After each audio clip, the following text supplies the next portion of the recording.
Hi there, this is Eric, the Swiss Army Knife, coming to you. I have not vlogged to you as much as I'd like to. I'm sort of taken with my 93-year-old dad and 91-year-old mom. So, excuse me for not, vlogging as intensely as I usually do. But this is kind of a different one. It's just like karaoke vlogging. I'm doing it in response to... and I'm sure that there's a lot of you that ask the question and sort of come up with your own ideas and your own answers, but don't really know the heart of what it is with people on the street. Homeless, on the street, begging, panhandling, whatever you want to call it. I've actually sat and watched for a long time people doing that. And what triggered this is I saw a guy in a corner just down the street from us that's literally been there for 2 years. He's an older guy. I know he has a house. We've talked. His name's Matthew, I believe. Anyway, he's probably in his 70s now. And it's really kind of sad, but and he's sort of getting atrophied because he's out there even in the rain. And so I assume he does pretty darn well. And that's his corner. You see people on corners, that's their corner. If you see them more than a couple of days, they'll fight for their corner. So anyway, I saw this guy and I went, I really want to, and I've done it before, but I wanted to see if there's anything new. And I stumbled on a guy with a beard, Ginger Racing. Really nice guy, and I listened to his questions about homeless people, giving, and he really had a good perspective, and I felt his heart was good. So you wonder why I'm talking about this, because that's where my heart's at. I love helping people, but I really like hearing more about how people are built or put together, and how we can help them from that. And so that's kind of where I'm coming from with this. And you can give me thumbs up or thumbs down. I'd love to have that. Kind of like Gingeration said, you don't have to reply. I have my comments open for you to make whatever comment you want. And I'd love to hear it and love to hear your interest. And if you want, just vlog back. Just do a video and refer to me and link it. And that's a way you can reply back. If you're just like most, they're just going to put words down in a comment area. It's a lot faster. People don't always do videos. It's just not something that's always done. So anyway, this triggered me, and he was talking really some good stuff about, hey, you know what? I don't want to give them money because they're actually not doing anything for it, and that just instills some really lousy guidelines for people. But I'm here to tell you that I'm really on the fence with this, and it's the way I look at it is I'm a Christian, so it's really God's money, and I need to have wisdom, so I don't give it to everybody all the time, but I do on a sporadic occasion will do something like, and this is really great, because if you're really interested in hearing what this guy's doing, is if you're at a stoplight, sometimes you have a minute, sometimes you have more than that you can sit and take $1, $5 out, whatever you want, and hold it out but not give it to him, and say, so dude, and I do this a lot, you got 30 seconds to tell me your story. And they look at you and they're in like, what? So now they got to earn it. And I'm not trying to make them earn it. I just want to hear their story. Now, if they're professional homeless guys and you ask the same question or a similar question more than once on the same corner or to the same person, you're going to get multiple answers. And if you get the same answer every time, then you probably got a genuine dude. And I say genuine, that he's just looking to get some money, and whatever he's going to do with it. Well, I'm afraid he's going to go out and drink. or I'm afraid he's going to go out and do that. All homeless people drink. Newsflash. Okay? It's nothing like, okay, so whatever you're going to do, you're not going to stop them. But it gives you a chance to talk to them. It gives you the chance to find out where they're coming from and what you could do to help them. And homeless people will get out of that when they're ready, not when you're ready.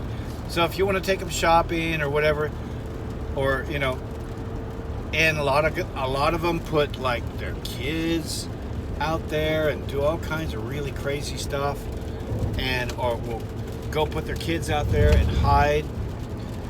But I'd say probably a good portion of the time, if you're going to buy them food or something like that, they may keep it, but they're on the move.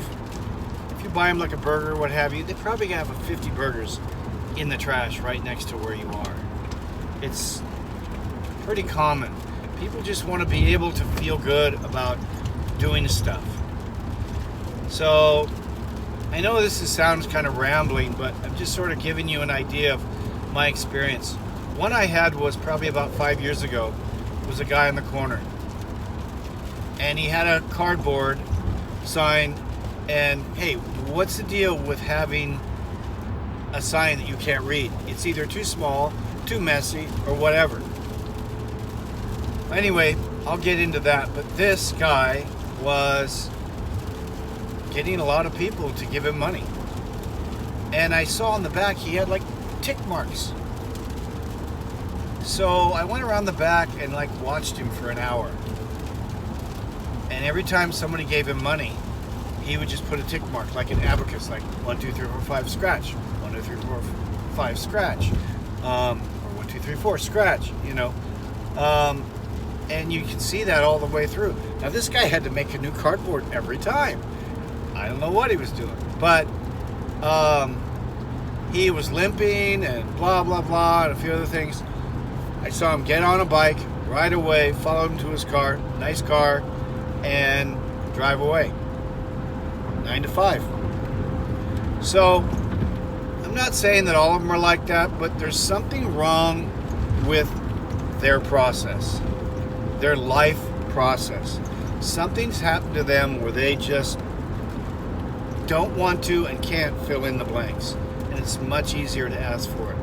And nowadays you're starting to see younger and younger kids that just, like you said, can't connect the dots. And there's a level of entitlement. I'm going to hear that from people. There's a level of entitlement in the younger generation, but yet there's a level of need also.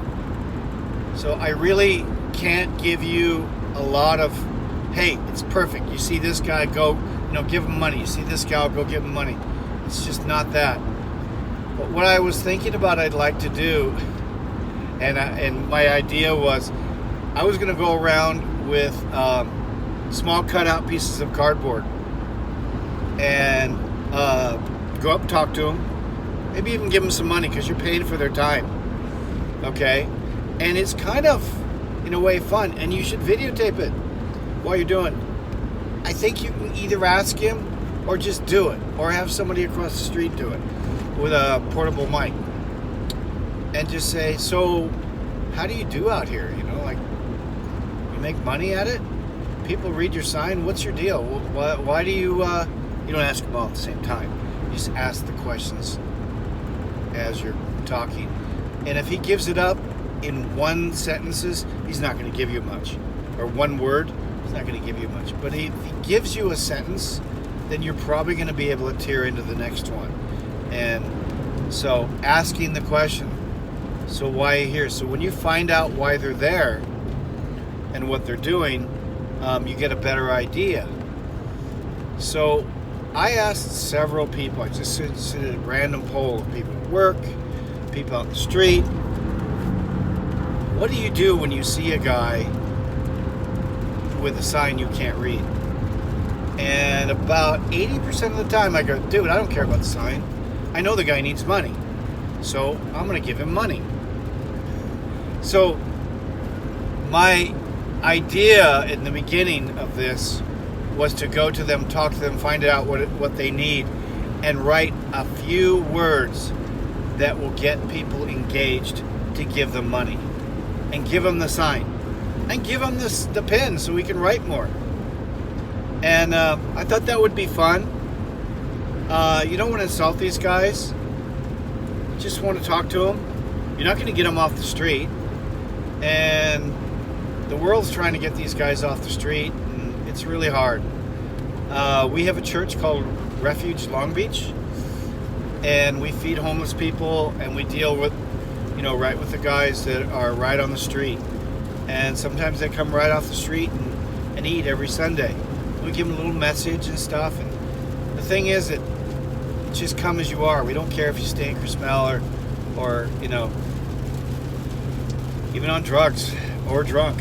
We get them all. But what I'm trying to tell you is you just got to feel out what you got. Feel out the people that you're trying to help. And again, just as a reminder, you yourself want to help because maybe you're in a good position. Or maybe because I've met so many young people nowadays that are engaged in wanting to help others, that they just have to be smart about it. And they have to come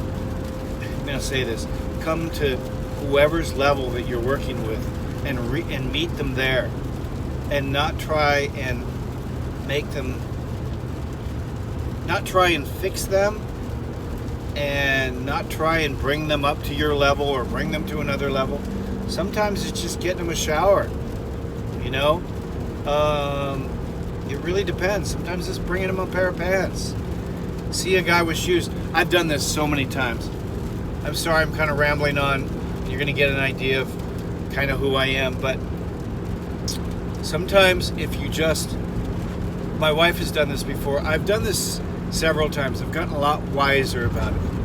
You see a guy, he's got ratty pants or a shirt, it's cold, whatever, you go, I'm going to go help that guy.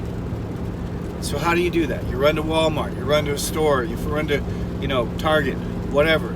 You're excited. And then you start picking up all kinds. Oh, I'm going to get him a toothbrush. I'm going to get him all this stuff. Oh, wait, I'm going to fill it with a backpack. All right. Is this ringing any bells? Okay, and then you get back, you can't find the guy. Nowhere to be found. You're hurt. You're going, oh, and maybe even you talked to the guy and said, hang on, I'll be back in, 20 minutes. And the guy's gone. Nowhere to be found. I've literally gone up and down streets to try and find a guy that was in real need that I wanted to help. That was years ago. Kind of learned a lot from that. So, anyway, this is kind of part one. I want to do a series, and I want to do a series that you'll be able to work from, not only just right on the ground on the streets, or from your church, or from whatever you're doing, just as a human to human. Yeah, that's where my heart's at. Have a great day, and this is Karaoke Vlog, Swiss Army Knife. We're out.